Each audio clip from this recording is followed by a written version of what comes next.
All right. Good morning, everybody. Thank you so much. It's good to see that the live stream came up.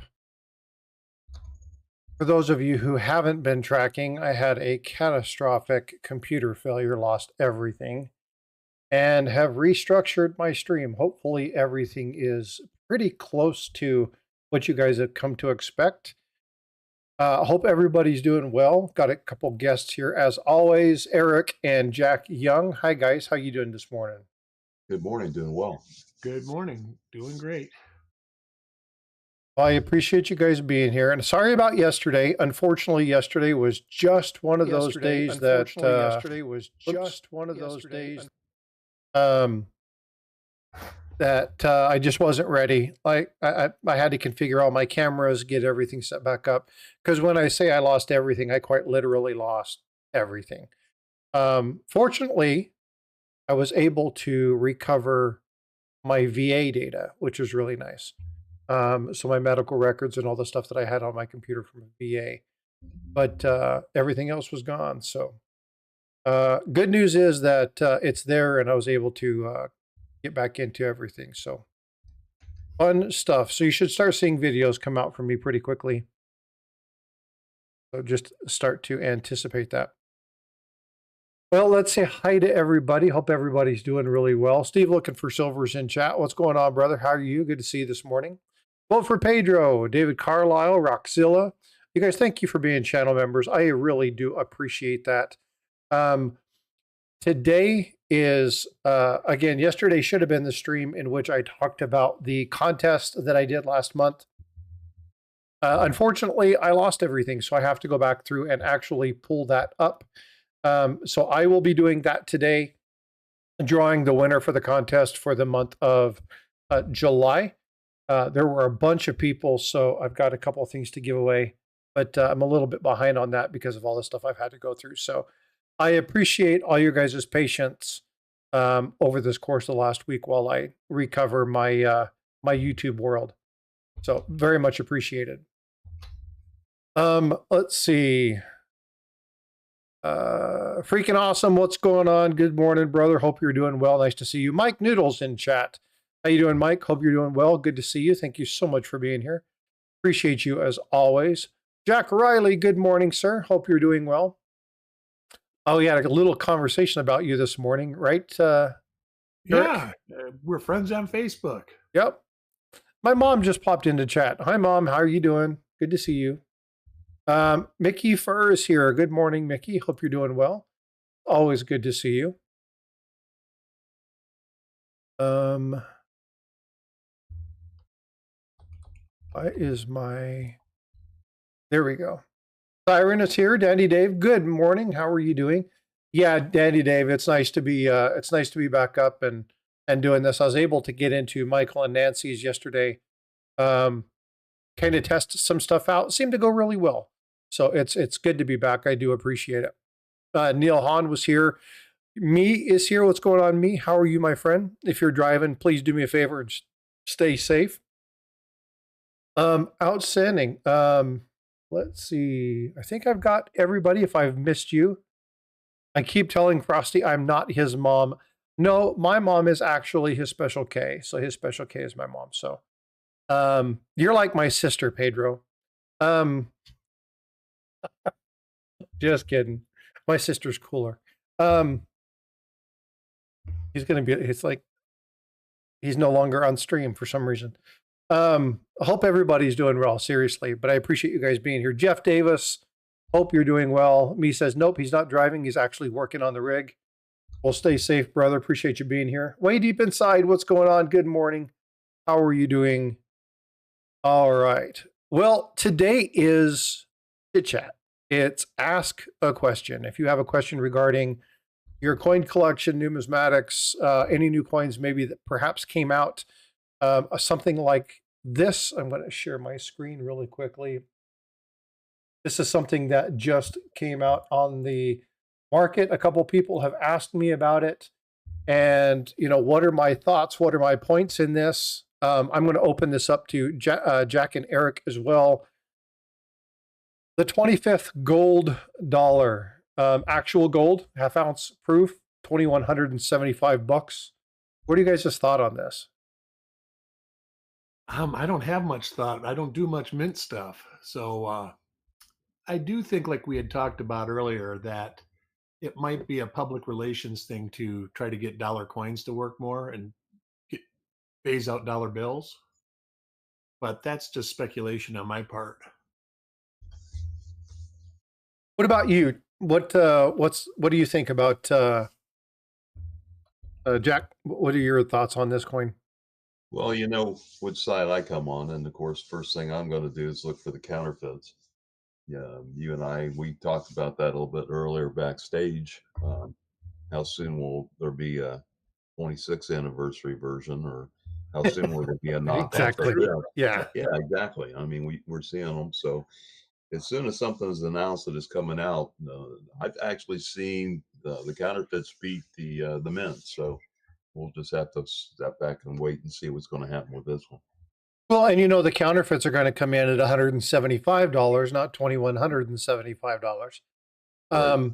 And you're going to see that there's 10,000 of them sold. Yeah, I was going to say my sick grandfather just happened to have 10,000 of these when he passed away. So it's his loss is your gain. Absolutely. Yeah. So I want to tell you guys something. I'm going to give you a little insight as to something that I'm going to be doing in the future.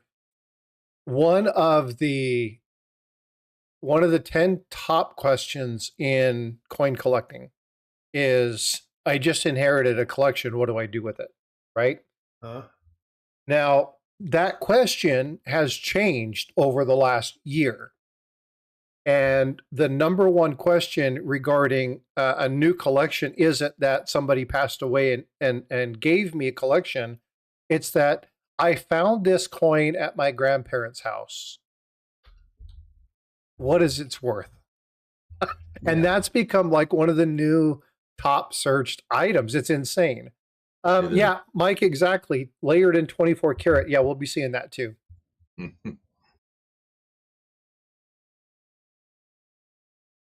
What's up, Bassam? Stop buying from the mint. The new coins are too expensive. Yeah, we talked a lot about that.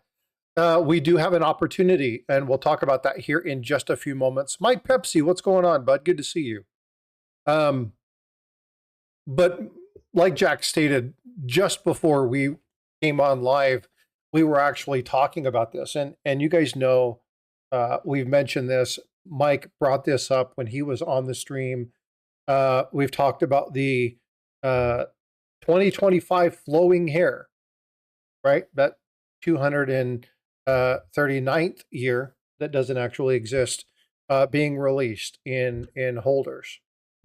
This is going to be one of those, and I can see it. The writing's going to be on the wall.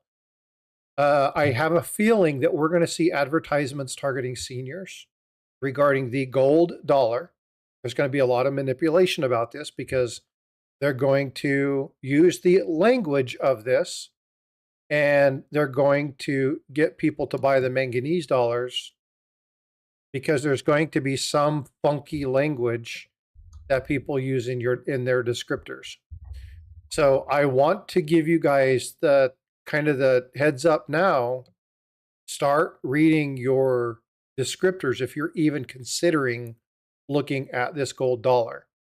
There's going to be manipulation. There's going to be people that utilize this. They're going to find whoever created this product. This product is a U.S. mint-based design, but it was created by some company, and some company can manufacture this for the mint. They can manufacture it for somebody else. And so I would be very cautious about seeing these outside of these packages and really look at your product limits. Look at the descriptors, because you're going to see this in the future as a counterfeit, as a replica coin. And so just be aware of that, right? I said the same thing when the flowing hair dollars came out, and a year later, there they were. We're already seeing counterfeits of the 2025 Morgan. Jack, you were so generous to share that one with us last week, or the week before last. Right. So again, there's going to be counterfeits of this, and we want to make sure that we kind of track those items. So I'll be monitoring some of this stuff, and we'll be constantly looking at. Oh yeah, and that's another thing, Jack. When you sort eBay, you specifically look for the country of origin as China. No, I don't.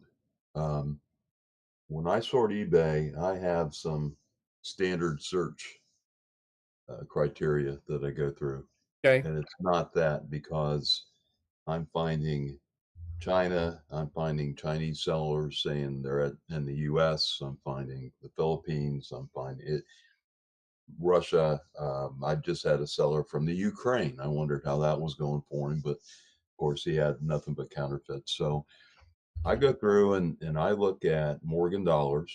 I mean, Jack Riley will know my first search are 1881 CCs because of just the proliferation of those counterfeits. And I look at early dollars. I look at really all the different types of dollars.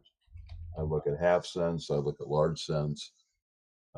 If you go in and look at Liberty seated half dollars, you can drive yourself crazy with. There's probably more counterfeit listings than there are genuine listings. So I try to temper it a little bit, but I'll go in and I'll also um, bookmark certain sellers. And that's really what I focus on because some of those sellers, even if a number of their listings are removed, they'll be back or they'll just be gone. And then you'll have to look for someone else. So, Well, yeah, and that's one thing that I've noticed when I look at the dark side or fun with fakes is that you see in many cases it's usually the same 10, 15, 20 people. Um, and if you look at the bids in a couple cases, now this has just been some of the stuff that I've looked at. I'm not sure what your experience is. If you look at the bidders, you'll see that it seems like it's just always the exact same person bidding on every single coin. And so if you and I don't know about you guys, but I always look at the number of people that are bidding. So I will go look at a bidder's history and see how many items they have up. And then I will actually look at the people who are bidding on it. And I will check 10 or 15 items from that seller. And if the same person is bidding on every one of their items, it's a good indicator they have a shield bidder. And I will leave that thing alone.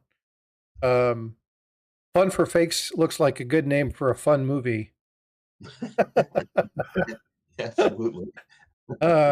Let's keep this G rated, brother. Let's keep this G rated. Um, but no, it's there's a lot of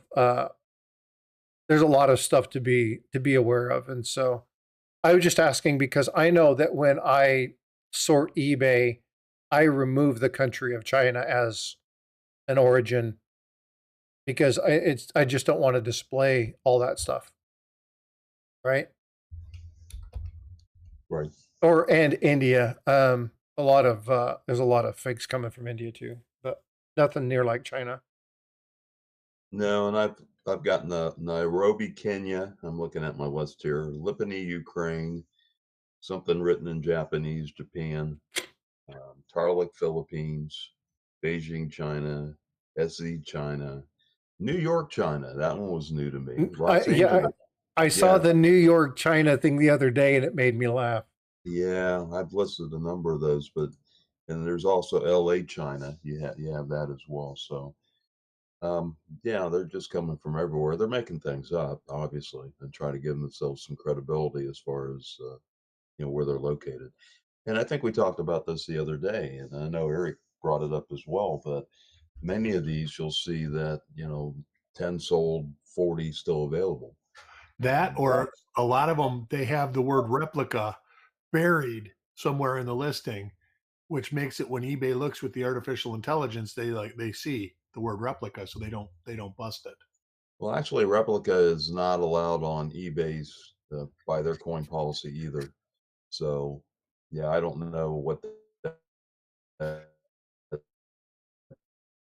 does for them, but I don't see that very often. Everyone Yeah, actually we says we had to copy look has it. them up. That one was kind of yeah, that's kind of a chuckle when you see that.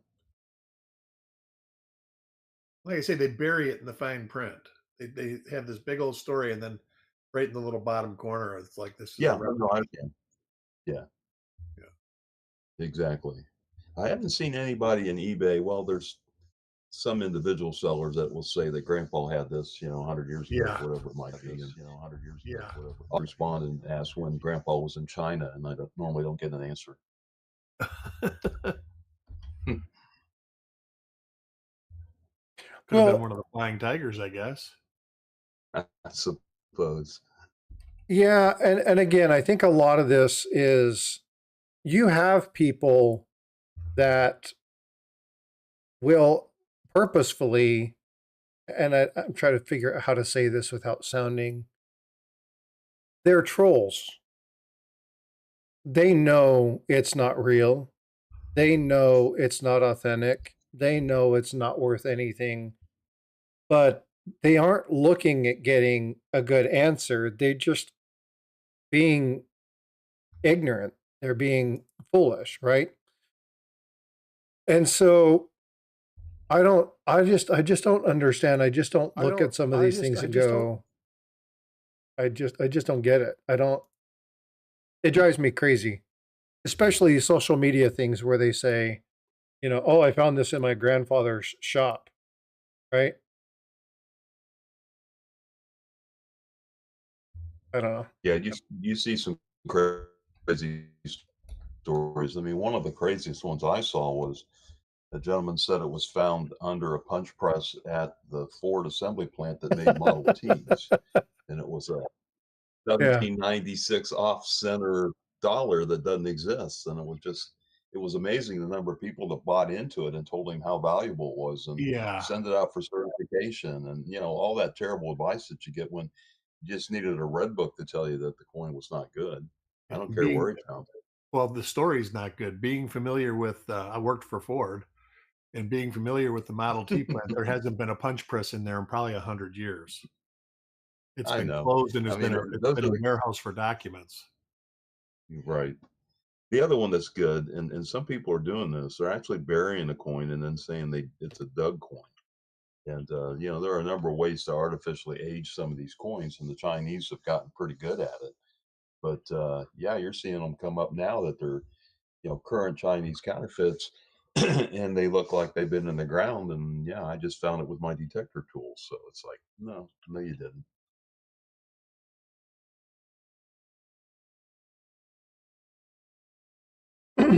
I just was responding to somebody in the other chat, um, and I put it in the wrong one. So let me go put it in the correct chat.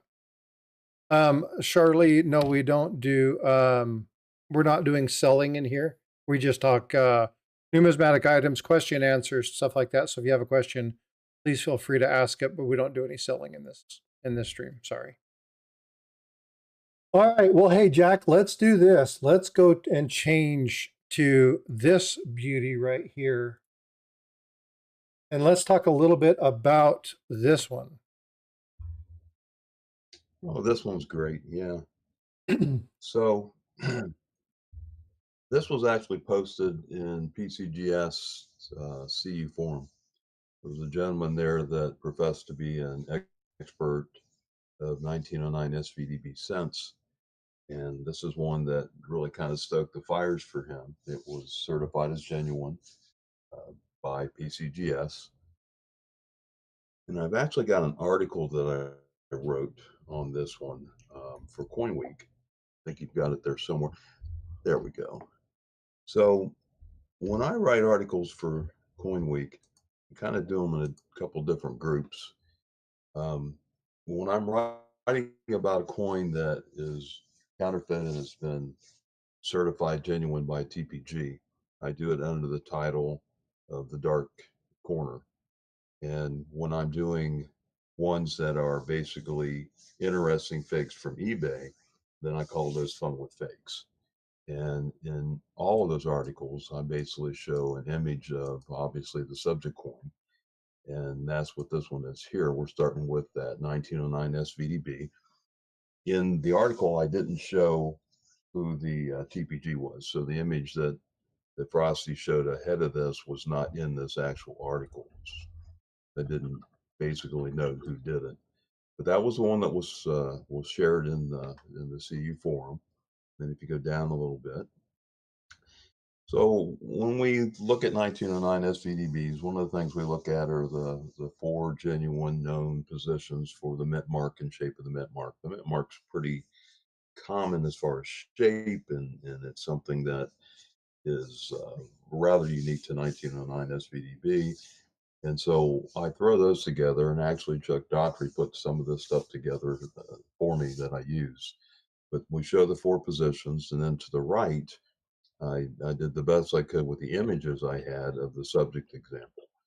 And so you see the S and you see its location, and it doesn't line up correctly with the 4 known.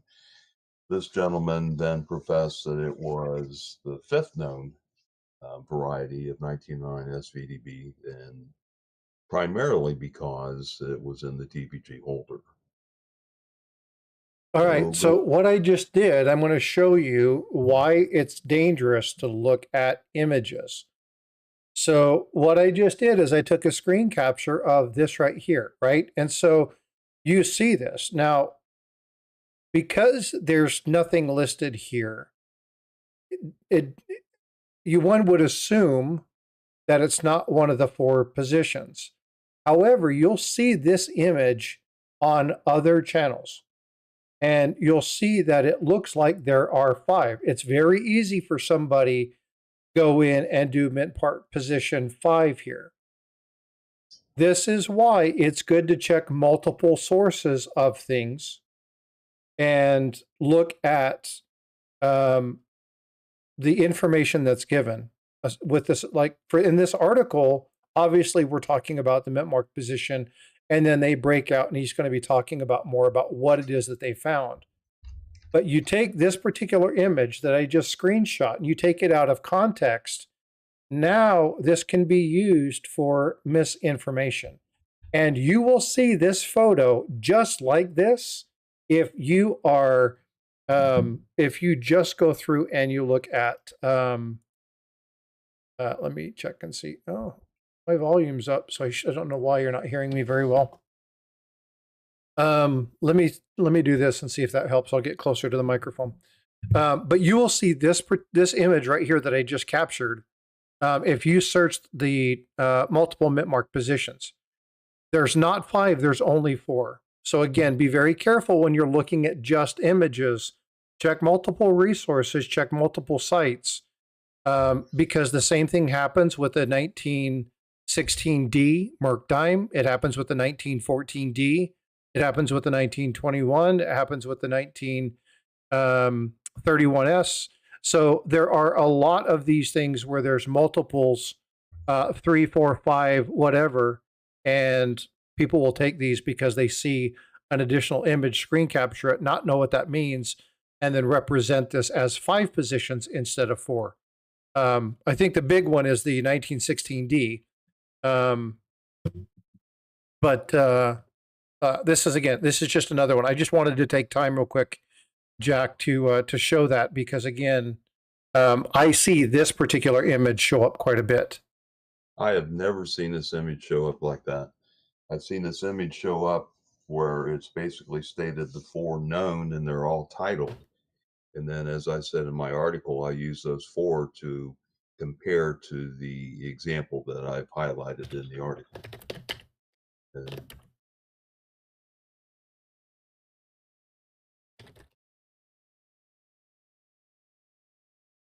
So let me move this and go ahead and go back to your. So I'll show you here. This is exactly what I'm talking about. Okay.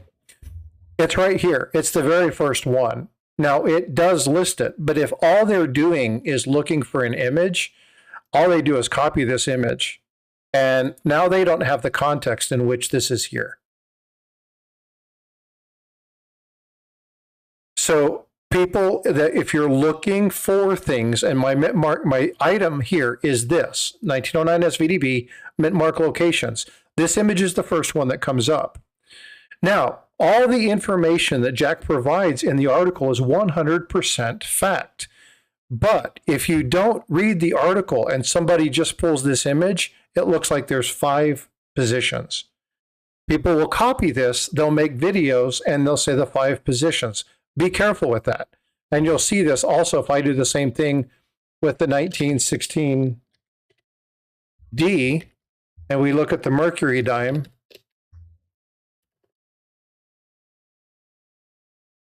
You'll see images of, there's 4 positions. Here's this one right here, right? There's also other ones where there are 6, and I don't remember which one this is, Eric. It's the one where it's the same image. It's just closer. That's a 31S. 31S. There you go. Okay.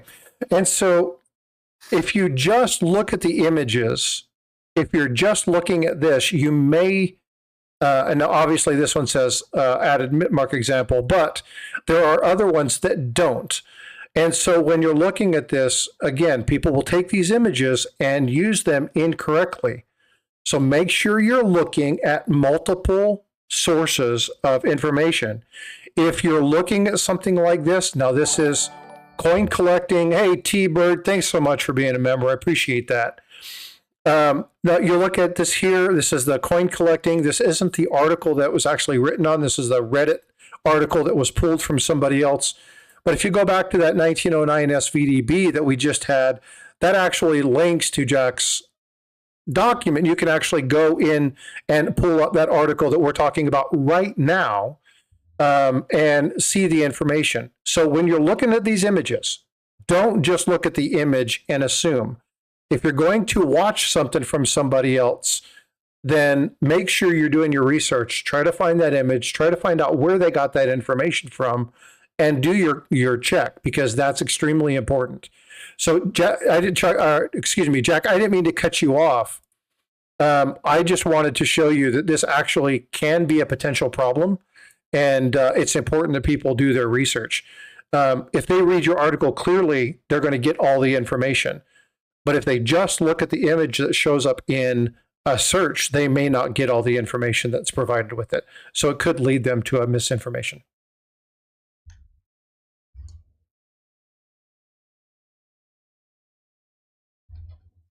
So again, sorry for cutting you off, Jack. No, that's fine. Can we go on? Absolutely. Let's scroll down if we could. So the other thing that we talk about on a genuine 1909 SVDB is the shape of the N. And this is another one that came out of copper coins. You see a shallow and you see the deep one. The deep one is not the genuine one. The shallow one is what you should be seeing. Again, the images of this coin were not very good, but if you look at the comparison on the right, it does look like a sharp. So it does not look to be the correct reverse for 1909 SVDB. Go down a little further. And then the VDB doesn't look quite right. And he called it the whispering VDB. Apparently in hand, it's very shallow. There was a lot of discussion that maybe it was in fact an added VDB. But it does not match the known genuine VDB for 1909S VDB. And then down further. And there was an interesting article that NGC put together, talked about added VDBs. And so the one on the top is actually from their article, and then the one at the bottom is a genuine known VDB on 1909 VDB. I can add a little bit to the VDB thing. Yes, please. On the 1909P VDB, with the sharp end or the soft end, or however you want to call it. Yeah. The VDBs are in different locations, so they were definitely from different hubs. So you can get them with 2 different locations, and they are real. But the 1909S will always be the same. Right. Because there's only 4 die pairs used, and they were basically all used within the same day or 2. That's excellent. Thanks, Eric. All right, down a little further. So I've got a friend in that forum that is a AutoCAD guy, and he's done this for me before. He'll actually go in and map the subject coin, and then he'll go in and map genuine coins.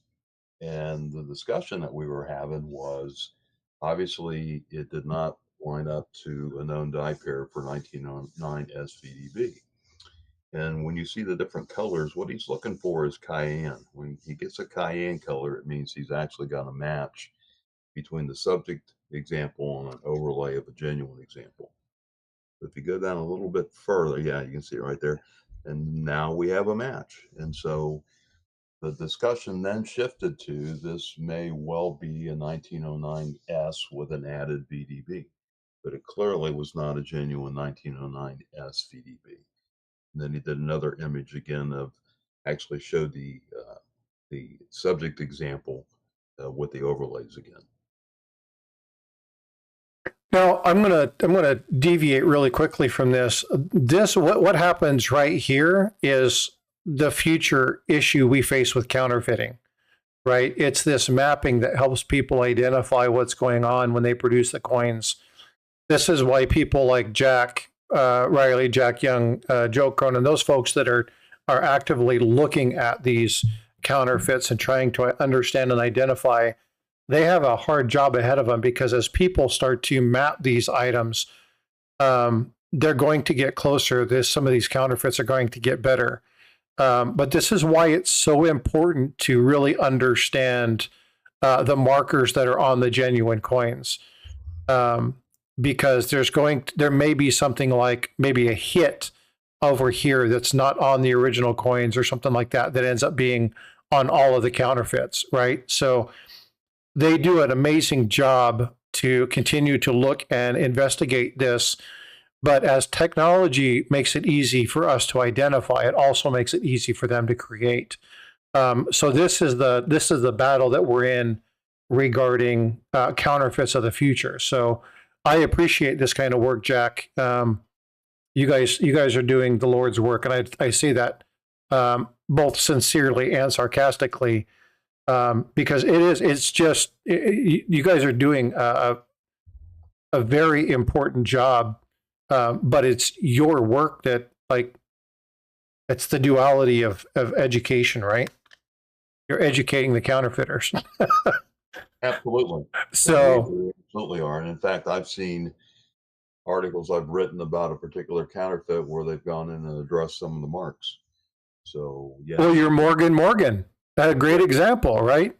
It is, from the standpoint of taking Morgan off. Yes, they did that pretty quickly, really. But no, there's some half-cent counterfeits that had particular defects on them that were highlights for that particular counterfeits family, if you would, and they've gone in and tried to address some of those. And the image that I use, for me on this, the 1806 half cent, actually has two die varieties for a counterfeit coin, because the original one had a cut in the A, and that was identified, and they went in and tried to touch it up, and then it left this plug looking thing. But there's really two counterfeit die varieties for that thing. So yeah, it keeps us on our toes for sure. With this particular example, finally the owner was convinced that it wasn't the fifth set of dice, and he sent it back to PCGS, and they actually cracked it out. They killed the cert, and I think there was a buyback associated with it, because they guarantee the authenticity of their coins. But this one is off the market and out of that holder that you showed before we started this conversation. So, in fact, I think I sent you a copy of the screen print of the. Yep, that's what I was just getting ready to pull up. Exactly. So they went in and addressed it. That cert no longer exists.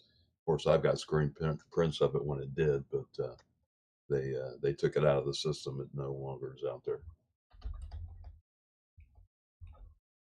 And this is really important, because if you see this message, one, always check and make sure you enter the cert number correctly. If you have to refresh, sometimes the site won't load properly, and you'll get this message even with authentic coins. So refresh your screen and make sure everything is clear your cache, do whatever you need to, and then go back through and enter the number. But if you see this, it's a really good indicator that something's been removed, so that there was a problem. Or there's another one, and I can't remember this one. Maybe you have that screenshot, maybe you don't, of the one that says, if you're the owner of this coin, please reach out to us and let us know. There's a different way that the two top TPGs deal with this. NGC will actually go in and say, this is a possible counterfeit holder, please contact customer service.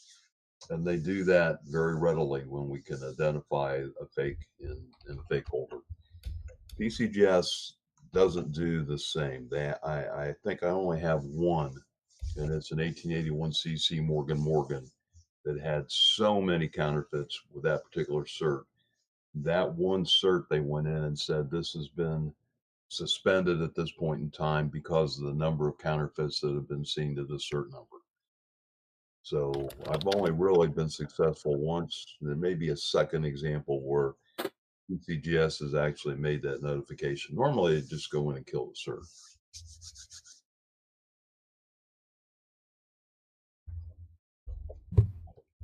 Yeah, so anyway, really, really cool. I appreciate you sharing that. Do you guys have any questions regarding the coin that he just showed?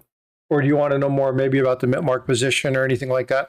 If not, we really didn't have a whole lot to talk about today. Today was kind of just open. Talked to Jack this morning. He's like, hey, I can come up if you want. We can talk about this coin. I'm like, absolutely. It sounds like a great thing. But if you guys have questions, start firing questions away. If you have questions for myself, Jack, whatever, just go ahead and let us know. I'm going to stop sharing this and get back to this screen. There was one other thing that I want to do. I need to pull this up real quick. I want to get to it. Ink Man, what's going on? 8 months as a member of the Planchet Posse. I appreciate you so much. Thank you for your support, bud. I wanted to pull this up because this was something that I showed a little bit ago. I'm going to pause this. Many of you are going to be able to look at this coin immediately. Okay, so let me share this really quick. I told you guys I was going to do this. If you're on vertical mode, hey, Eric Byer just donated 5 gifted memberships. So let's see who got those. Vote for Pedro. Let's see, David Carlisle, G Usury, Wink, Mickey Fur, and Wendy. Congratulations. Please tell Eric, thank you so much for those memberships. Eric, I appreciate you, brother. So I posted this short and said, if you can tell me if it's real or if it's not, give me a thumbs up. If you think it's real, give me a thumbs down if it's fake. And almost everybody who commented did thumbs down. Right on. But what I want to do is, and Mike, Jack, Eric, don't answer this. I want to leave this to chat. I'm looking for a couple other people. Pedro, don't say anything because I know you know. What is the problem with this particular coin? You guys know what it is, right? Quite clearly.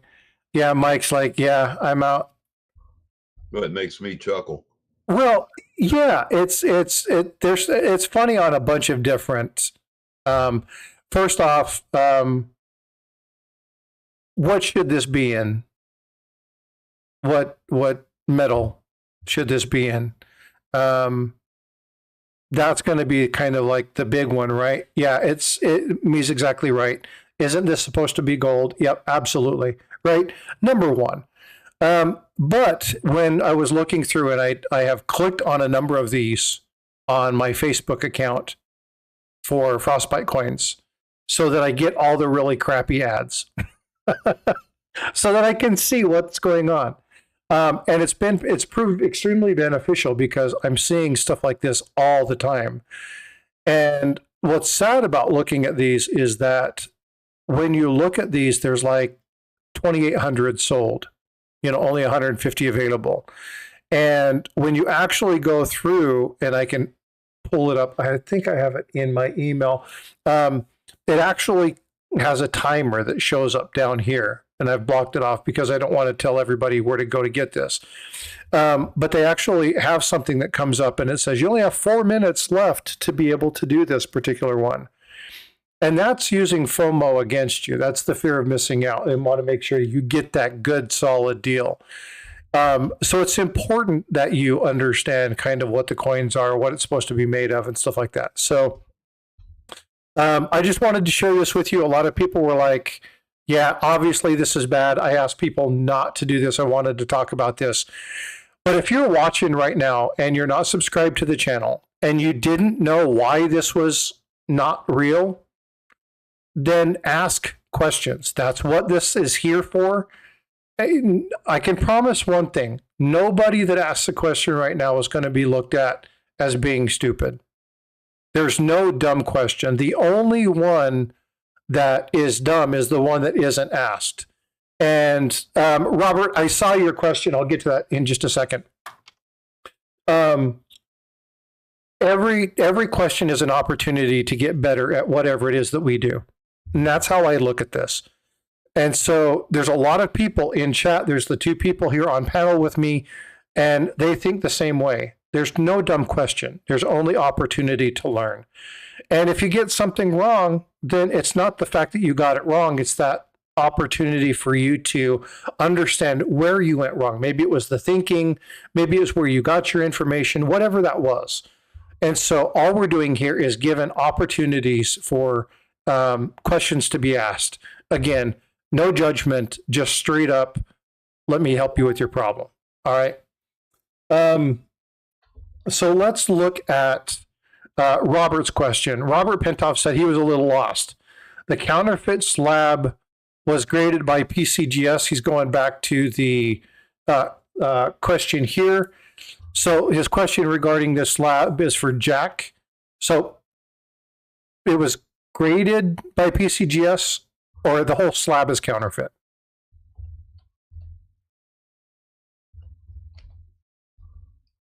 Jack? You still there? Oh, I'm sorry. That actual slab is genuine. That is a genuine slab. The coin is counterfeit. The TPG made an error in actually certifying that as a genuine coin. Very, very good slab. And so this is, again, now,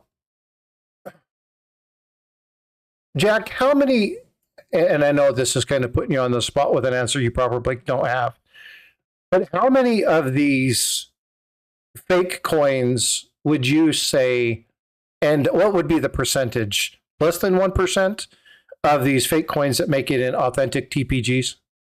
82 coins. Total. Yeah, that I've documented. Okay. So why is that important? Why is that number important? Yeah, that's exactly right, Jack Riley. It's less than 1%, right? Or 0.1%. So a lot of people look at this and go, well, they're dumb. They screw up. They don't even know what they're doing. Oh my God, they messed up and got a label wrong. When you look at the TPGs, overall, they do a pretty good job. Okay. And when you look at the number of coins, and we talked about this just before we came on, Eric, we talked about this quite a bit. The amount of time that the TPG person has when they're looking at these is very small, right? We're talking seconds that this coin is in somebody's hands. Yeah, they do not study these. You know, on a coin like a 1909 SVDB, I'm sure the finalizer looks at it a lot harder than the actual graders do. I would hope, just to prevent fraud. But yeah, for the most part, they spend seconds on the coins. And that's not a bad thing because human nature has it. Your first impression is usually right. And that's true. So when they're looking at these coins, they look at a lot of coins. So they know what a good looking coin looks like usually after they learn. So, but yeah, you would hope on these coins like this that they would spend more time on them. So Thomas tripped on a nickel. How you doing, brother? He says, when the grading company makes a mistake like this and certifies a counterfeit as authentic, do they make the customer whole? Yes. There's a buyback guarantee. They take it as Jack just explained with this particular coin. They obviously destroyed that certain number, got rid of this coin, and bought that coin back from that person, right? I'm sure they rectified. I would even guess probably connected the seller with somebody who might be interested in selling one and help them find one if they wanted to find an authentic one.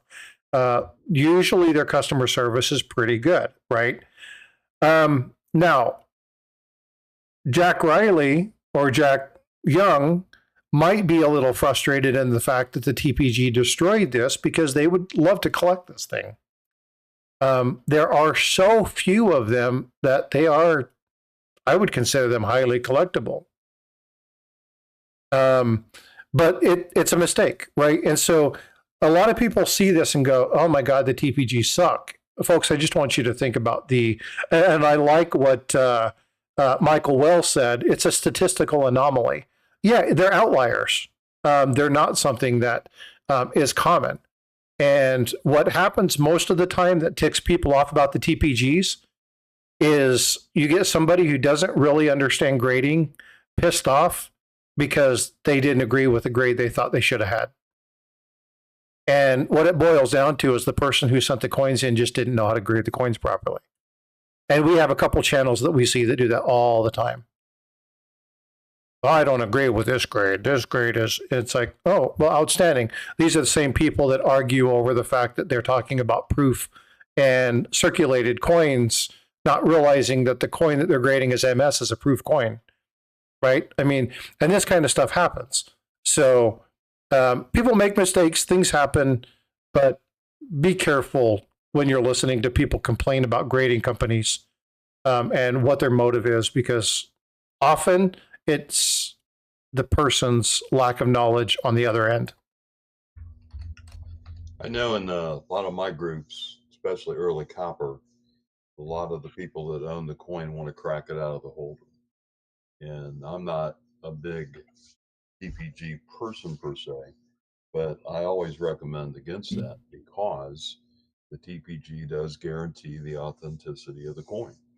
And as long as it's still in the holder, like in this case, and it's determined that it is a counterfeit, the TPG will rectify that and will pay the owner.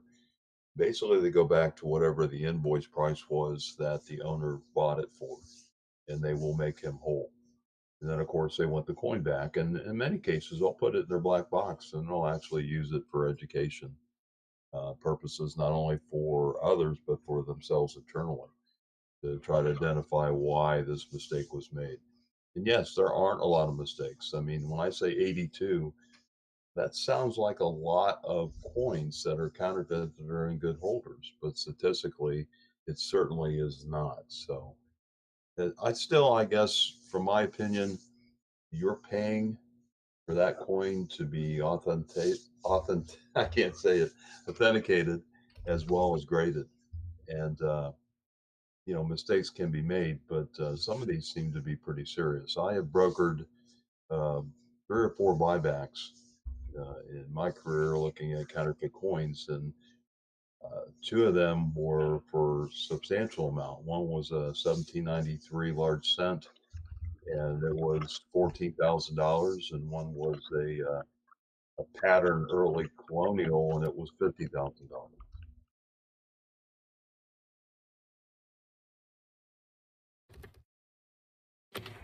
So Robert Pintoff says, thanks, Jack of Frostbite, for taking time to clear that up. Absolutely, Robert, no problem.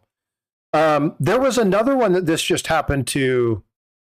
The one that Jack Riley was looking at buying They ended up pulling that off and destroying that one. Which coin was that? 1896 O, micro O. It was actually in a PCGS current slab as just an 1896 O. They had missed the attribution that it was, in fact, one of the micro O counterfeits. Trying to see, I believe I have that image in my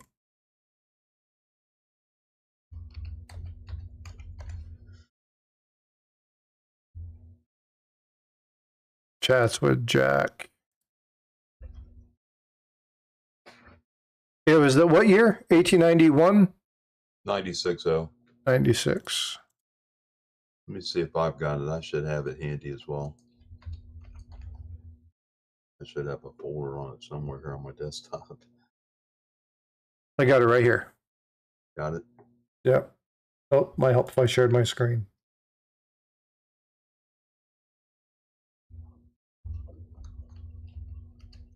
Is that it? Ask Jack Riley if that's the coin. I'm going in and looking for the one with the holder on it. Oh, no, this is the one that's, yeah, that's not the right one because that's not the certified one. You're right. That's the other one.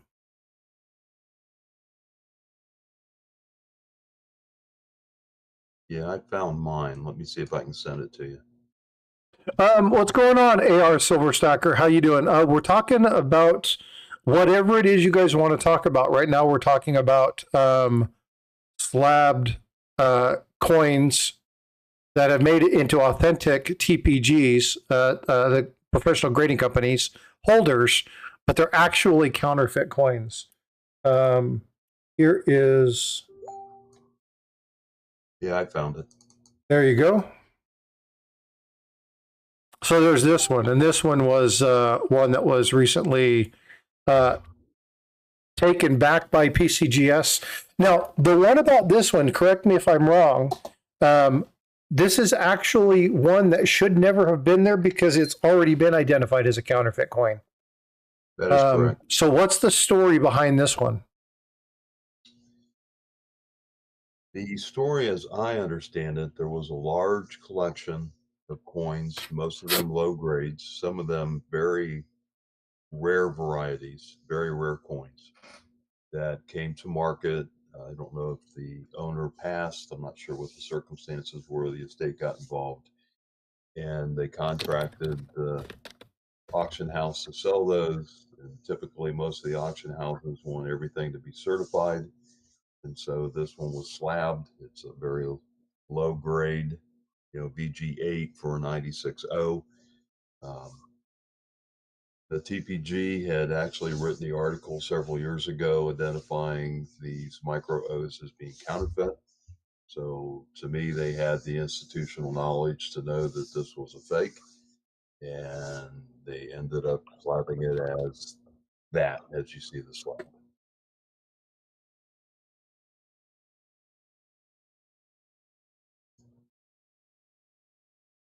What do you think actually caused this to end up in here? Do you think it's turnover? Somebody new, maybe? Again, my comment was, institutional knowledge being lost. I don't know. And I've had a similar situation with another TPG, one on that 1806 half cent and one on an 1836 go brick that had been identified back in 2015, 2016, when I first got involved in these, as being counterfeit.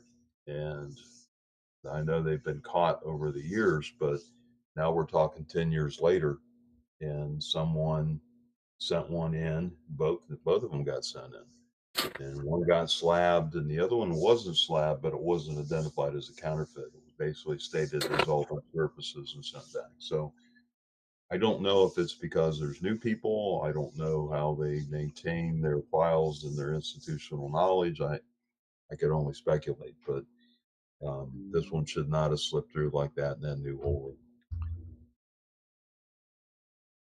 Now, as you're, what's going on, bud? How are you?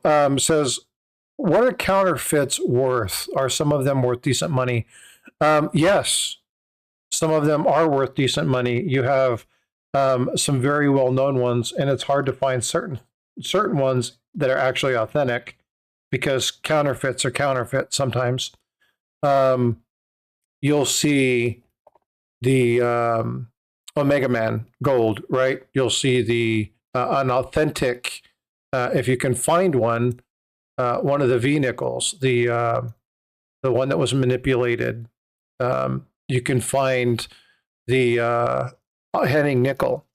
Some of these can be quite valuable because there's some amazing stories behind them. I'm sure that there's other counterfeits. I know there's one, it's an ancient, and I can't for the life of me remember which one it is, but it's actually, the counterfeit is actually more collectible than the actual coin is.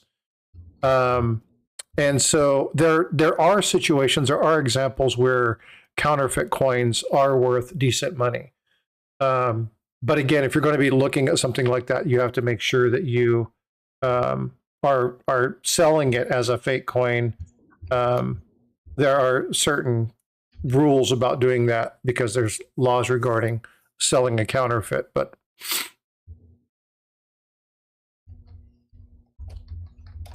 Michael Wells says, was something going on at the San Francisco Mint in the early 20th century? I noticed that most of the key dates are S Mint. They just seemed not to dial up production until the 1910s.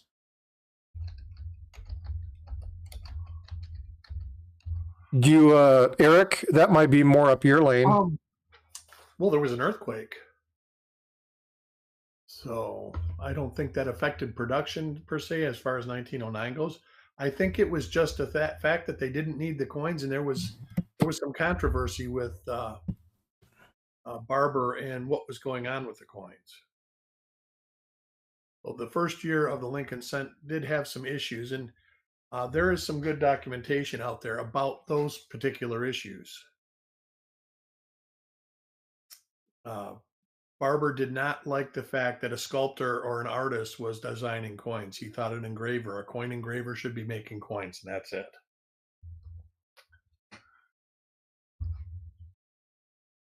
Yeah, and I'm right there with Mike. I think a lot of it was your first response, which was the earthquake. A lot of the coins were lost because, again, you're talking about 1907. During that time frame, they had that massive quake. Was it 1907 or 1901? Now I'm questioning my history. But they had the massive earthquake where, most of San Francisco, 1906. Okay, most of San Francisco burned to the ground. It was totally destroyed. And so maybe 1907 was when they started rebuilding the mint. But it's one of those things where there were massive amounts of coins that were lost. Obviously, you're talking about metals, high temperature fires. They had just tons of stuff, just melt. So that's one of the issues, the low numbers. The other ones is they weren't producing as many. And so, but yeah, a lot of it just comes down to what they had on house or what they had in their coffers when that fire occurred.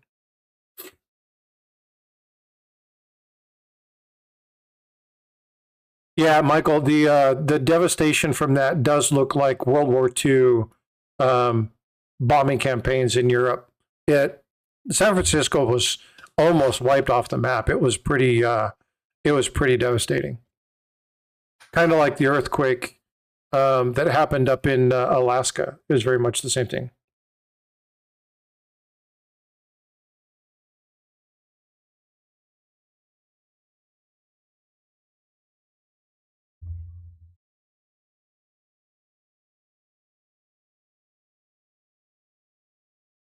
I'm sorry, I'm trying to respond to somebody that sent me a question on there. Morning, Wendy. How are you? Good to see you. Thank you so much, Wendy, for being a channel member. Appreciate you being here.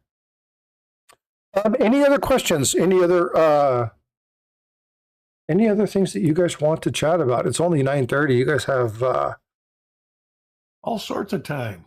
Yeah. Let's see. Now this coin itself will still exist. Now this coin itself will still exist. I'm not tracking what you're stated there, Jack. I might not be following. Frosty, is there a test at the end? No. That's the good thing about this. It's what you can keep, what you can remember. But here's the thing, folks. This is why so many amazing people are here, right? You don't have to know everything. You don't have to remember everything. What's more important is remembering who does. Right? Know who to go to, know who to ask the questions to. And so, Jack, I appreciate you being here, being able to talk counterfeits and go over some of the articles that you guys have written. Jack Riley, thank you so much for being in chat, because I can't answer 99% of the counterfeit questions. I don't have that knowledge. But I know that if I have a question, that I'm sending the information to those two. So, Jack, I really appreciate you coming in this morning and hanging out. Thank you. I always enjoy it. It's good to have you up here. And it's definitely fun for people who want to know about counterfeits, because again, it's the interest, it's the question that leads to knowledge. So and we should all know. You should all have basic counterfeit knowledge. I mean, it would really help coin industry in general if everybody had a clue that there's a lot of counterfeits out there. And it affects the people that are getting in. A lot of people just get in there because they want to get rich quick. And it doesn't happen that way. You know, it goes back to what you always say. You want to make $1 million, start with 2. Well, and I think that a lot of people are recognizing, a lot of people are noticing that the number of counterfeit coins, Jack, correct me if I say this incorrectly. It's not that the number of counterfeit coins is increasing. It's that there's so many more people sharing them. I think that's true. And I think there's so many more venues that have coins for sale. And, you have to be somewhat suspicious when you see a coin and you see a good deal that's well below what the market should bear. I mean, there are so many signs, and to Eric's point, it's so frustrating to have a new person come into the hobby and their first purchase is a mistake, because many times that'll be the only mistake they make. They'll just get out of the hobby. And I collect little low grade coins, little coin sets, and things that I take to coin shows to pass out to young people, just to spark some interest. I do the same thing with my grandchildren, and because that's the future of numismatics, is people are going to continue to want to be in the hobby. Yep. And you lose people. And the things are so accessible now. I mean, eBay, we can all damn eBay, but there's a lot of people that's how they make their livelihood. They sell a lot of things on eBay, and they're very good sellers, and everything they sell is good. But there's a lot of bad stuff there too, and you just need to learn to be able to sort through that stuff and just not make the bad purchase. That's the trick. eBay was great 20 years ago. I made a living selling coins on eBay 25 years ago. Well, you can still find good stuff on eBay, right? You can. Absolutely. The problem, and it doesn't matter, folks, it doesn't matter what platform it is. There is no platform that is flawless. The problem comes with eBay is less, and I'm going to say this, and you guys can argue with me, and I would love to do this. eBay, in my book, is less of a problem than Whatnot. And the reason I think Whatnot, and go ahead, Eric, before I tell you why. They're similar. It's just a different caveat about what the problem is with the platforms. The eBay, there's like I say, 20 years ago, you could be relatively certain you weren't buying fakes, but I think there was a lot less known about fakes back then. So maybe there was a lot of fake trading going on that I didn't know about. But it was a great place for modern coinage. And when I say modern, when I got into the hobby, they considered SLQs modern coins. It was basically anything after the Barber series was considered modern. Now I think that they just consider it the stuff that's being manufactured now. I'm not sure of that, but I always specialized in modern coins, or I considered myself to specialize in modern coins. Now, the thing with Whatnot is not only is there fraud, but the actual engine itself, if you hit that button wrong, you can take a beating real hard through the platform, not through the seller. Well, and that's part of my issue. So Jack obviously uses eBay to identify and track fakes and stuff like that.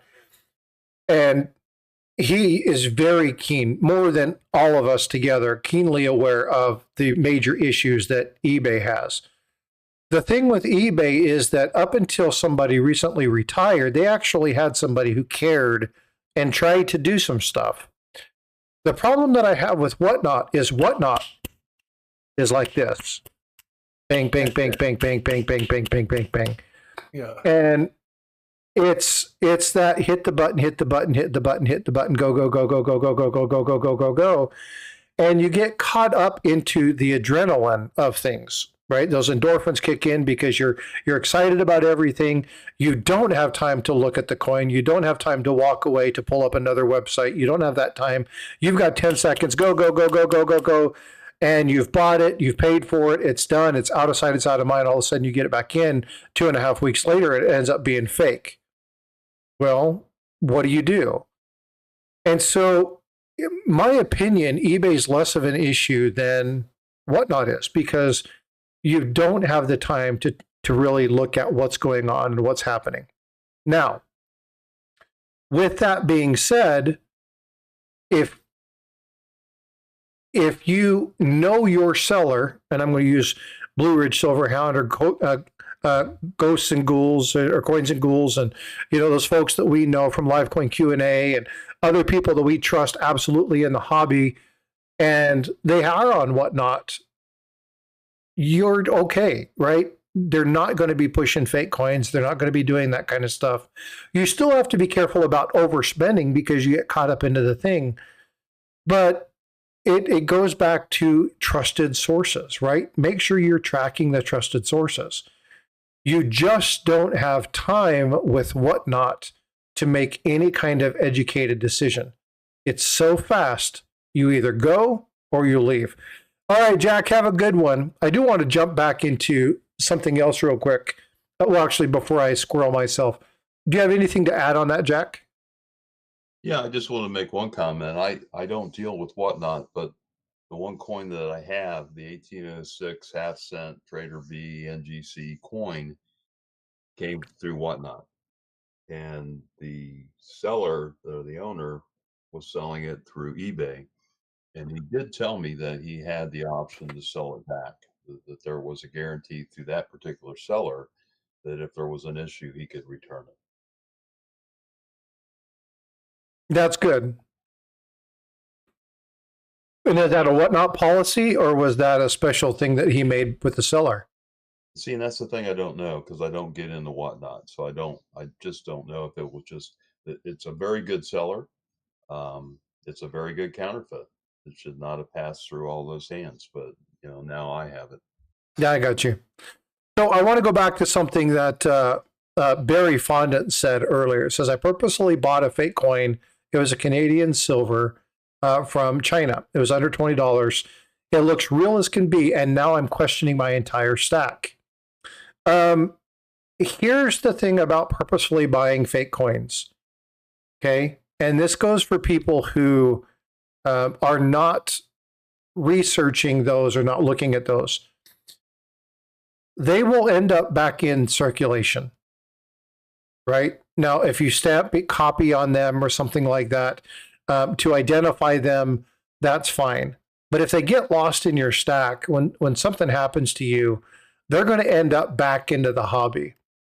So if you're going to do something like that, don't store them with your stack.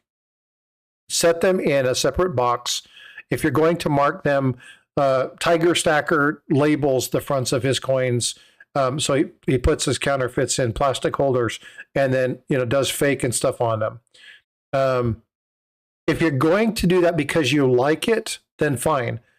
But I urge you caution and I urge you some warning. You're going to do what you're going to do. That's totally up to you. But I would advise not to take a fake coin that you know is fake and put it in a coin book because you're missing a slot. That's how entire collections get questioned. And if you have a really nice set and people question the integrity of it, you may not get what your coins are worth just because they're going to question everything in your stack. Having one fake coin in a book, they look at it, you bring a whole bunch of stuff in, they're going to go, we don't know what's real, we don't know what's fake. They're going to be less likely to buy from you. So there's some concerns that I have with doing that. Now, if you want it, buy it. That's fine. But just understand that I can't support that. I don't stand by that because, again, eventually it's going to end up back into the hobby. And somebody who may not be as knowledgeable about that coin as you are going to end up having to get rid of that one day. So I would be cautious about doing that, Barry. Bob wants to know, how often does AppMex sell fakes? I don't think they do. If they do, it's not knowingly. It would be something like an original TPG. Have you ever seen AppMex sell any fakes, Jack Young? I have not. I don't know of a single example where that's happened. But again, if they happen to have a coin in a TPG holder as genuine, it was fake, and it was beyond their expertise to go in and really challenge that coin, it could happen to anyone. But I am not aware of anything going through AppMex that was counterfeit. Yeah, and I don't remember anything recently. I can't talk for, historical stuff, but yeah, I'm not sure that I've ever heard of that. So, No, I track it pretty close, believe me. And so if I had seen it or heard it, I would know it. It's kind of like high bid. I don't know how many people get involved in high bid in that platform, and they're impossible to contact because they just That's kind of basically, a shady setup. You got to really know what you're looking for. yeah. And I've documented a number of counterfeits through high bid, and you really can't get to anybody. I mean, high bid is just a platform, and they, basically say they have no knowledge of anything that They the pay for seller the is doing. software services. Right. Yep. So it's a challenge to try to get anything stopped. In fact, I'm about to write an article on a recent one that went through that, was really a bad coin, but it sold a pretty good amount through high bid. yeah, I'm not even familiar with that. Just another selling platform, and A fairly lot of popular. estate Yeah. people use it. Yes. So Yes. you have the opportunity to possibly buy coins from somebody who's not a coin dealer. And these people don't even know if it's garbage or not, most of them. There are coin dealers on there that are using it to sell their coins, but I have bought a lot of coins off of high bid over the years. Well, I shouldn't say a lot, but plenty. Where it's somebody that, a matter of fact, I know a seller on there, and he'll say, "Hey, I've just got this whole estate house, and there was 6 rolls of coins in the dresser, and it's going to be listed on this day." And usually, you get them for, he doesn't know what they're valued at. He starts them at face value.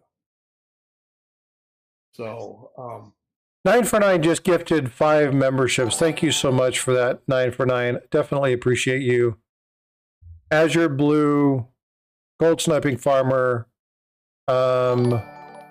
Jesse, Martin, you all received a gift from 9 for 9. Thanks, bud. I appreciate it.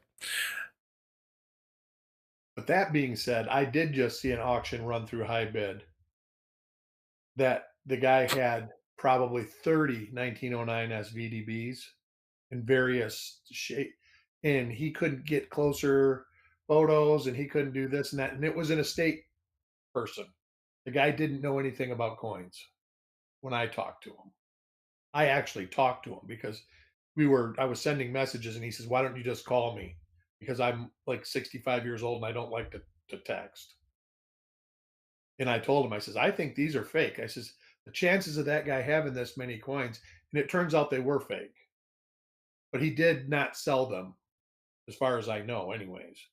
He did take them down because he didn't want to sell fake coins. Um, but like everything else, we were talking about this earlier. Where there's money, there's fraud. Yep, exactly. Where there's information, there's false information. It's just what happens. Doesn't matter where you are or what country in the world you live in. It's there. Hey, vote for Pedro. Have a wonderful day, brother. I appreciate all your support. And have a wonderful day with the kiddos, man. Catch some big fish. Send photos. Ooh, fishing sounds good.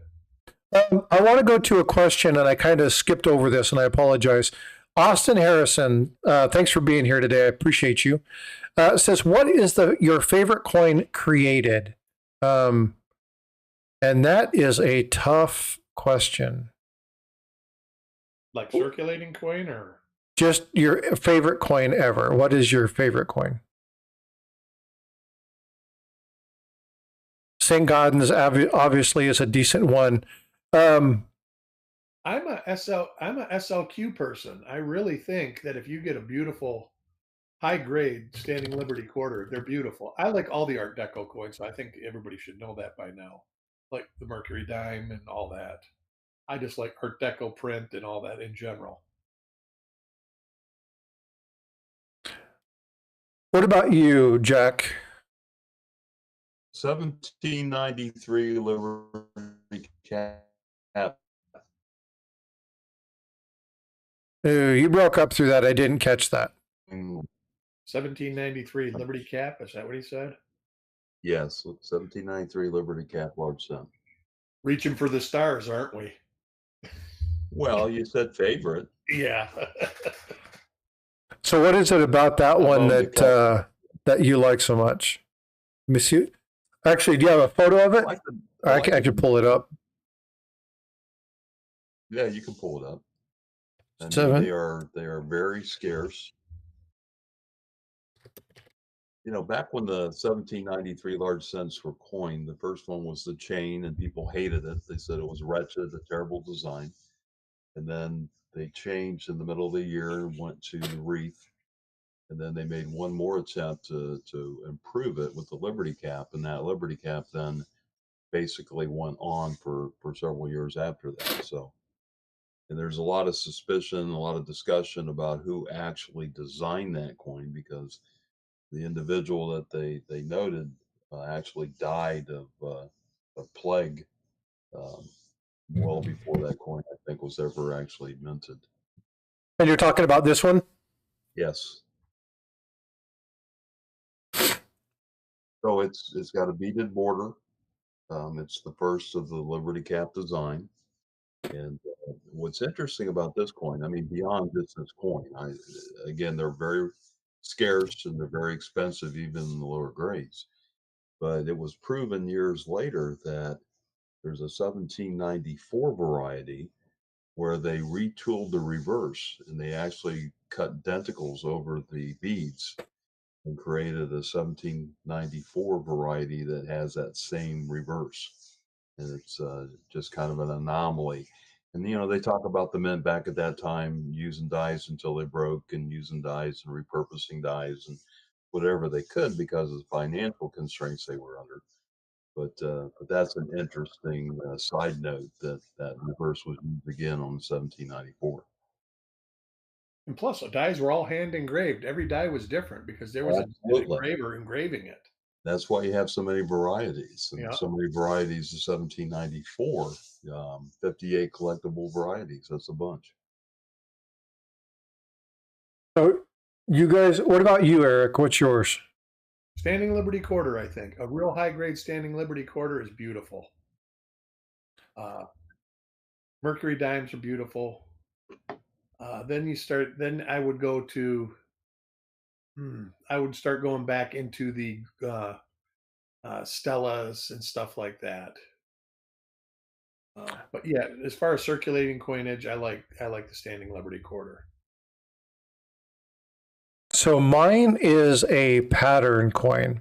And I happened across this because of my birth year. I like, 100, 200 years old, 1873, 1773. I like that, the century markers for coins. A lot of people got into coin collecting for that.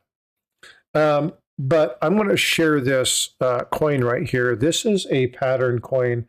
Now, this isn't my ultimate favorite coin ever. It's just one of them. But I love pattern coins, and this is one of those trade dollars. It's a pattern trade dollar that I just think is great. It encompasses 3 variabilities of coins that I just really like. Number one, I love the Princess Gold, and if you look at this, it's the princess head on Liberty, right? That is that crown, that feathered crown that's there. You see the Phrygian freedom cap that's there, obviously sitting on the global liberty, facing away from the nation's flags. It's back to not necessarily diplomacy, but you put things aside and you're moving forward, and that liberty, that peace, that freedom, that's there. And then the back, you see just that nice eagle. It's very nicely done. It's a little bit bigger than the chicken that you see in the 1792. So we've got a little bit better design in the eagle there. This is just one of my favorite ones, but I am a pattern freak. I love pattern coins, and if you come to pattern coins, you can go to PCGS or you can go to the various pattern things. My favorite coins, I mean, there are some amazing pattern coins that you can find. Just absolutely cool stuff. So my favorite coins are the ones usually not in circulation. 1866 Indian head. That's a pretty cool piece. I like them because they're just not, they're onesie twosies in many cases, with the exception of Stella. Stella is a pattern coin that actually took off. What is a pattern? What does pattern mean? It means that it was created as a design idea. It means that it was one of the designs that went to press that actually weren't selected to be a circulated coin. There could have been a very specific reason for it, like the Stellas. The Stellas were designed for international trade at the $4 mark because of the gold trade-off during that time frame. And because of that, there were opportunities to do stuff like that. Randy Helton, thank you so much for subscribing. Greatly appreciate that. But the pattern coins are cool. This is kind of my thing. If you want to know more about this, Bob, send me an email. I'll send you a couple of resources. Matter of fact, I'll put them in the description at the end of this and show people where to get pattern coins, where to find out information. But there's tons and tons and tons. Actually, let's just go here and you'll see the various pattern coins that are there. Some really beautiful gold and silver coins. This is an article done by Ron Guth of a PCGS, but there's actually a site that is that actually breaks all of these down. And we talked about some of these Charles Barber Morgan designs and some of the other things that have happened and what happened. So there's just some really cool things. So mine are the pattern coins. I love pattern coins. The other thing, and this is, I'm going to have to Google this, and you guys are going to think I'm funny, but I blame Paula Bloom for this. By the way, talked to Paula the other day. She's doing better. Just had another procedure on her eyes. Talked to her a little bit about her daughter. Her daughter's doing better. Serious boat injury. The boat ran over her first, and then she got beat up by the prop. And so she's out of critical care. She's getting ready to do some physical therapy, but continue to go to her, say hi, let her know you're praying for her. She has really appreciated the community reaching out and saying that we're thinking about you, we're praying for you. So go to one of my posts, go to one of her videos, whatever it is, and just say, hey, love you, missing you, hope you're well. If you need anything, holler at us, let us know. You guys are going to laugh at this. Okay, I love these things. You guys know I like the hobo nickels and stuff like that. These are the potty dollars.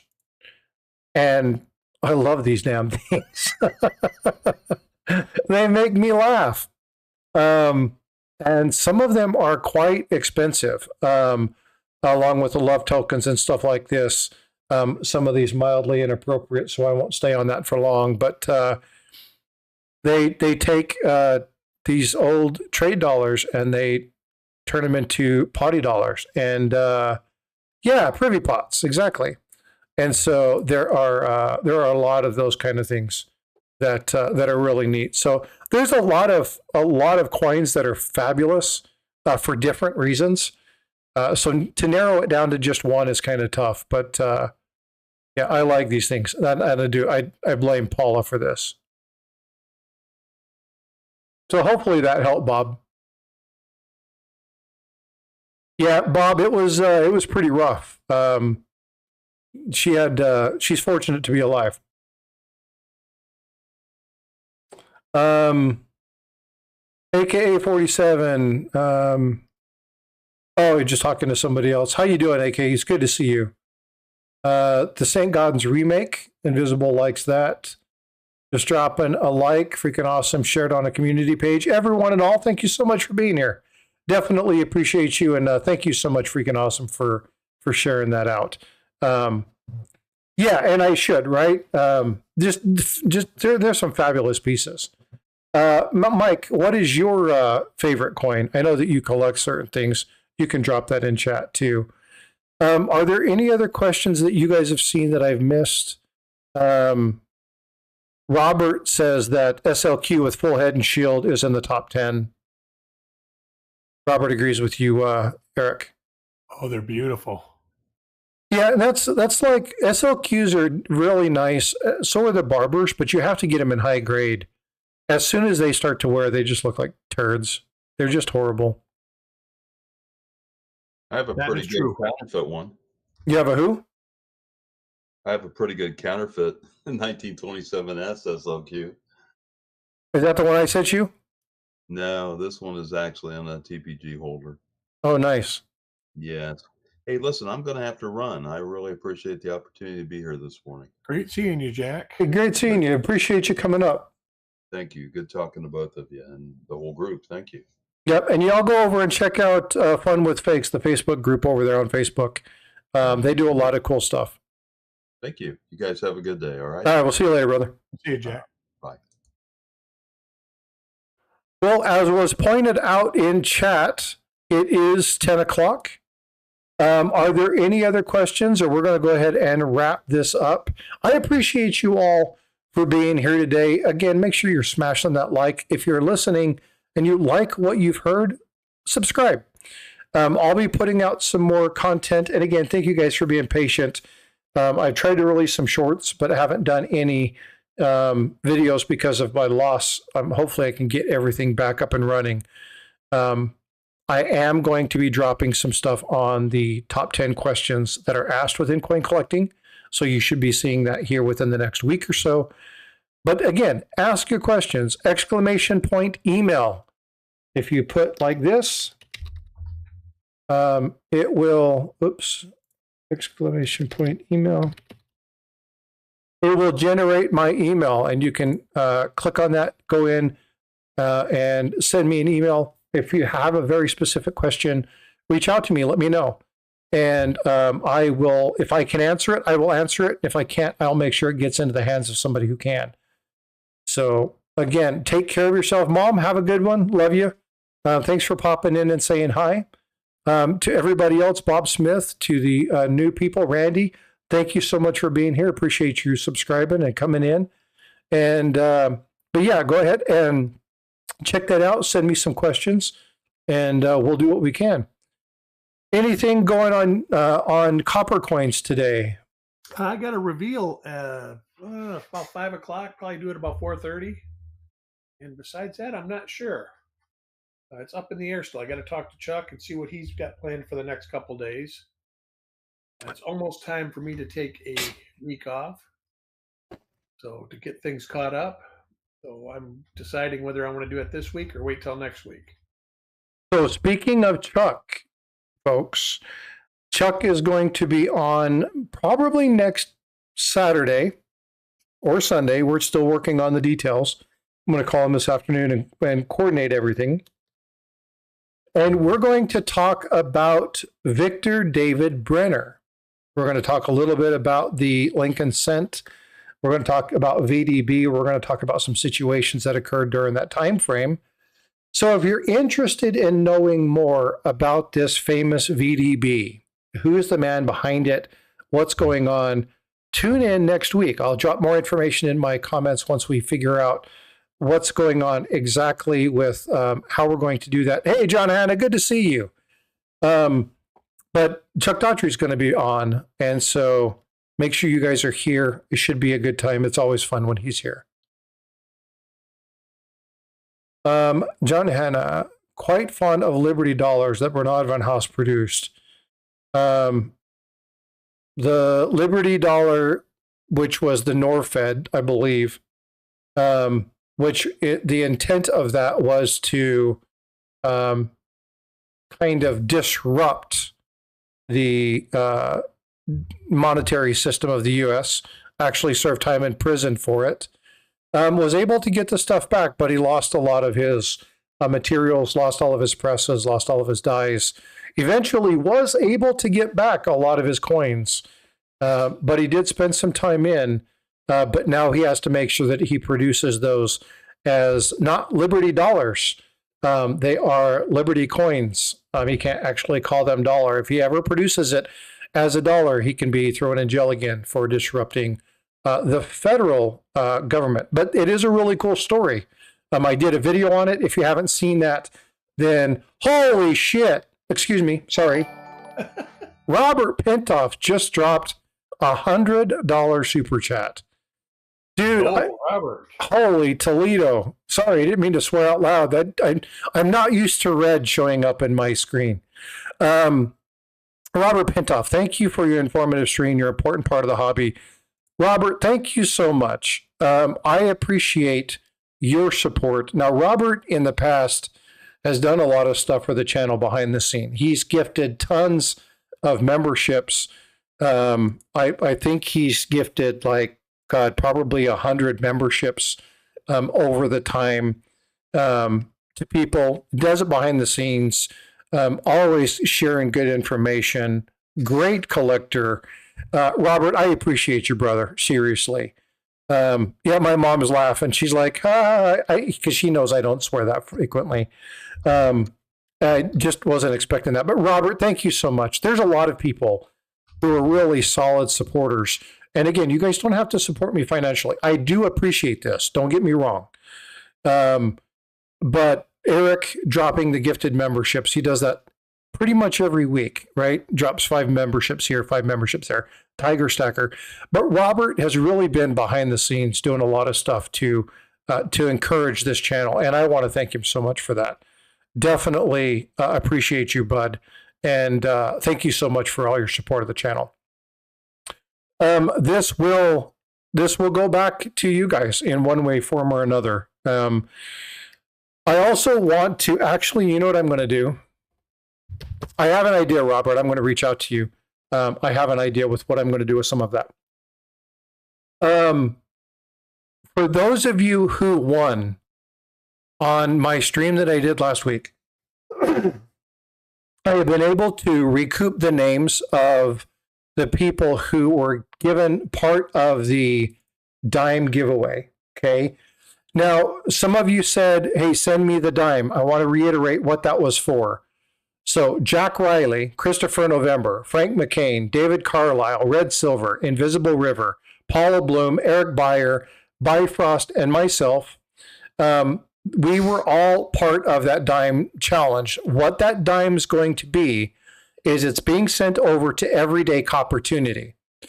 What I'm doing is I'm taking that dime and I'm entering you all in the opportunity to win the whiskey jar full of dimes. So you're not actually going to see that dime come to you. I'm actually entering you into a contest to get way more.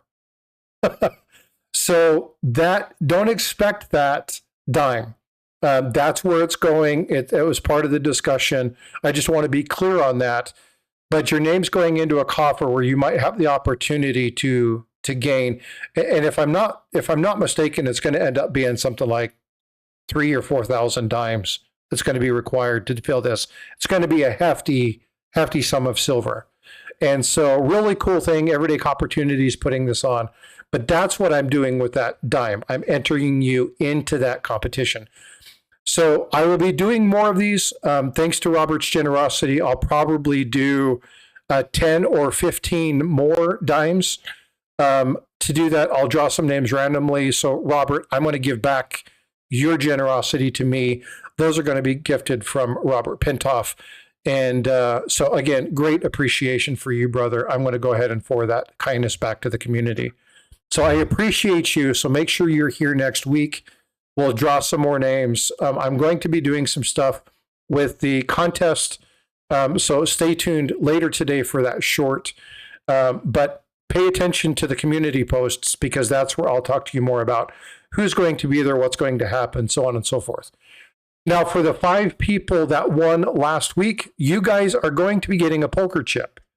Unfortunately, with all of my data loss and everything I had to deal with, I haven't touched that yet. So I should get that out sometime this week. And as soon as I do, I'll reach out to you guys and let you know. So I apologize for the delay on that. But again, it's just been, this last week has been chaos. If it wouldn't have been for the fact that I love what I do, I would have walked away from YouTube. I was so devastated by the loss of my data. Everything that I've done for 2 years was gone. And so I needed a couple of days just to get my mind right, get back on track. But you guys should start seeing some content being put out. Eric, thanks so much for being here. Thank you for the 5 gifted memberships. I appreciate you a ton. Look forward to it every weekend. It's always Sunday's fun day, chat day is always just, it's kind of like the top of our week. We have a good time doing this. For all of the supporters, for everybody who's subscribed, everybody who's thrown that like up, thank you. I do this because of you guys, okay? Yeah, exactly, Invisible. This has given me an opportunity to restructure some of the ways that I do stuff and look at things. The problem is that I had done months worth of work to align the rest of my 50-cent commemorative $50 series, and that's all lost. Like, that is hundreds of hours worth of work gone. So that still kind of leaves me with a pit in my stomach because I've still got like 20 videos to do to wrap up that series. But they'll come, they'll get there. And so it does give me a chance to change things up, streamline a little bit. And yeah, I appreciate that, Invisible. I know I can do it. It's just, okay, let's do this. We've got this. So Robert Bruce, I hope you're doing well. Thank you so much for your support and for being in here. All the comments. You guys take care of yourselves. Go check out Copper Coins later today. Make sure you're checking out Mike Coin Show podcast. Go check out Mike and Matt. Go check out Harlan J. Burke. Go check out Livecoin Q&A. Let them know that you're still there. You're still checking them out. And if you have any questions, again, ! Email. And I hope it never, yeah, I've already started to work at my backups. That's one of my fundamental tenets at work, and I dropped the ball there. It won't happen again, that's for sure. But anyway, folks, I appreciate you. Robert, again, much love, bud. I appreciate all your support. That was amazing of you. And if you guys have any questions, please reach out. All right. We'll see you in the streams. Take care. Be well. Be blessed. Have a wonderful day. We'll see you later.